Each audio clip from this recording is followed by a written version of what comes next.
La disparition d'une enfant reste toujours un drame, et que ce soit en France ou au Canada ou dans le monde. Là, nous avons affaire à une disparition qui a très vite été réputée mystérieuse et surtout très inquiétante. Parce qu'elle s'est passée en quelques secondes à peine, sans témoin, sans trace, sans explication. Revenons tout d'abord sur la chronologie des faits, du moins ce que nous avons pu en savoir, et essayons de mieux comprendre. Coucou, j'espère que vous allez bien. On se retrouve aujourd'hui pour une nouvelle affaire de disparition, l'affaire Nicole Morin. Petite annonce à vous faire, je reviendrai entre le 20 ou le 31 octobre. Je ne sais pas quand est-ce que ma vidéo va être finie. Je travaille actuellement sur cette très longue vidéo qui sera une spéciale Halloween. Mystère, trail, disparition, paranormal et cryptide et bien d'autres. On se retrouve très vite à la sortie de cette prochaine vidéo. En attendant, revenons sur l'affaire Nicole Morin.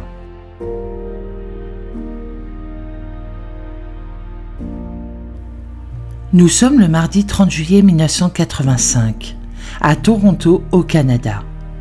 Toronto est la capitale de l'État de l'Ontario, située dans l'Est du Canada. C'est une mégalopole dynamique et prospère de 2,8 millions d'habitants. Les États-Unis sont sur l'autre rive des Grands Lacs frontières.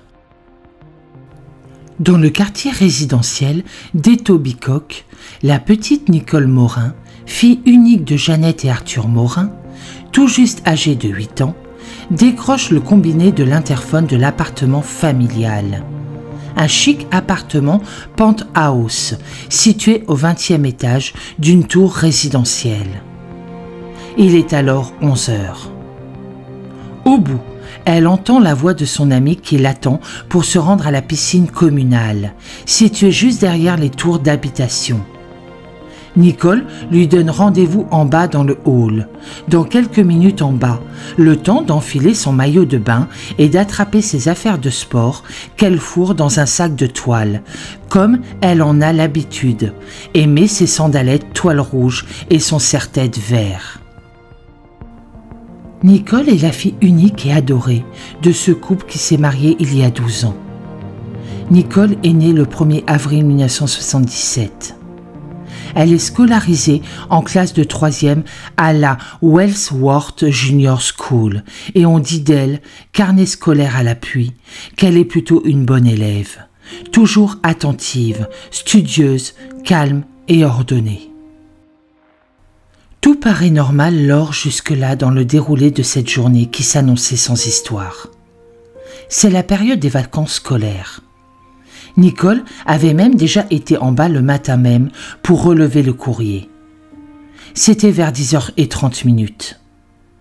Mais, un quart d'heure plus tard, l'interphone sonne une seconde fois. Un peu surprise, Jeannette Morin, la mère de Nicole, décroche. Elle est surprise d'entendre la voix de l'amie de sa fille, qui s'impatiente. Elle attend toujours que Nicole descende de chez elle. La mère, qui s'occupe ce jour-là d'un groupe d'enfants en bas âge qu'elle a accueillis dans son appartement, se précipite en bas, interroge longuement la petite amie, essaie de comprendre. Pourquoi Nicole serait-elle partie sans son amie à la piscine? Et dans ce cas-là, elle l'aurait forcément croisée. Jouerait-elle avec d'autres enfants autour de la piscine, mais sans sa petite amie qui l'attendait? Quelque chose cloche dans le scénario qui vient de se dérouler sous ses yeux. Très vite, la mère, angoissée et paniquée, cherche tout d'abord de son côté, mais n'avertit les services de police de la ville qu'à 15 heures. Ceux-ci se mobilisent immédiatement, malgré les heures précieuses déjà perdues, et mettent sur pied d'importantes recherches, comme jamais auparavant.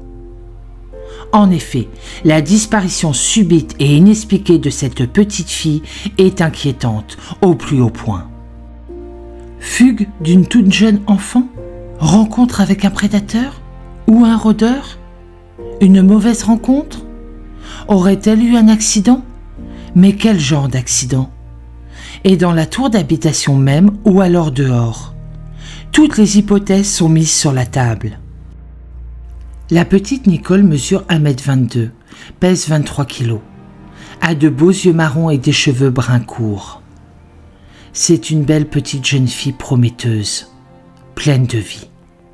Elle vit ici avec sa mère. Les parents sont provisoirement séparés depuis peu et le père réside non loin de là, à Mississauga, qui est la marina de Toronto, au bord du lac. C'est une petite fille pleine de vie, joyeuse, insouciante, heureuse de vivre et qui a déjà bien mûri.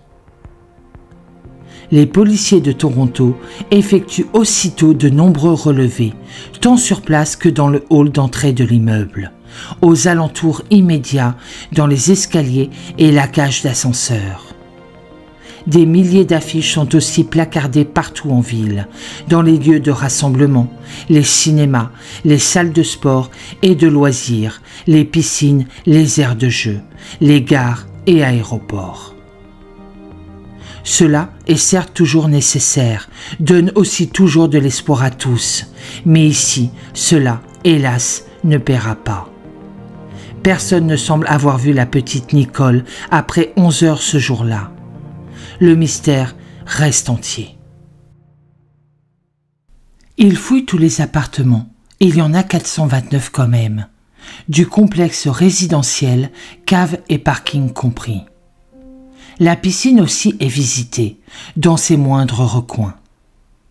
Au cas où, la petite Nicole s'y serait rendue, sait-on jamais. Mais non, il faut se rendre à l'évidence, il n'y a rien non plus de ce côté-là. Il patrouille plusieurs jours de suite dans les rues adjacentes et sur les grands axes, y compris l'autoroute 427 qui passe tout près. En voiture, évoluant à vitesse lente, il lance des messages clairement audibles, puissants, avec des porte-voix. Au cas où quelqu'un aurait aperçu la petite Nicole. Là encore, il n'y a rien. Il questionne les voisins, interroge longuement les parents, la petite amie tout aussi inquiète, les responsables de la piscine, les chauffeurs de bus desservant le quartier, les chauffeurs de taxi. Mais personne ne peut leur livrer le moindre indice, la moindre piste pour orienter leurs recherches. Après une première journée de recherche totalement vaine, des renforts sont déployés sur la zone de recherche. Des patrouilles équestres de la Gendarmerie royale canadienne, des unités de la Marine canadienne, des patrouilles pédestres, des équipes cynophiles, des patrouilles cyclistes enfin, intègrent le dispositif. Là, on reprend les fouilles méticuleusement. On repasse là où on est déjà passé hier. On visite à nouveau les garages, sous-sol, locaux techniques, stations d'épuration, regards, etc. Bref, on fouille partout. Mais une fois de plus, rien. Un bref espoir va cependant naître chez les enquêteurs. Car, si peu y croient, le porte-à-porte systématique et les nombreux interrogatoires menés à tout va portent enfin leurs fruits. Du moins, tous le croient. En effet, il semblerait qu'au jour de la disparition de la jeune Nicole, une jeune femme blonde ait été aperçue par un voisin, à proximité immédiate du palier familial. Ce dernier, qui habite l'immeuble depuis longtemps, confirmera qu'il ne connaissait pas la jeune femme, ne l'ayant jamais croisée ou aperçue auparavant, mais qu'elle l'a intriguée. Elle portait à la main un bloc-notes. Elle semblait écrire. Cela s'est passé environ 45 minutes avant que Nicole disparaisse. Mais les espoirs seront vite douchés, car malgré les appels à témoins lancés, malgré une récompense offerte et les vérifications très méticuleuses entreprises aussitôt, la jeune femme blonde ne sera pas localisée et identifiée. Elle apparaissait comme pouvant être un témoin capital. À défaut de s'être manifestée spontanément, elle devient une suspecte. L'entourage familial est lui aussi passé au peigne fin.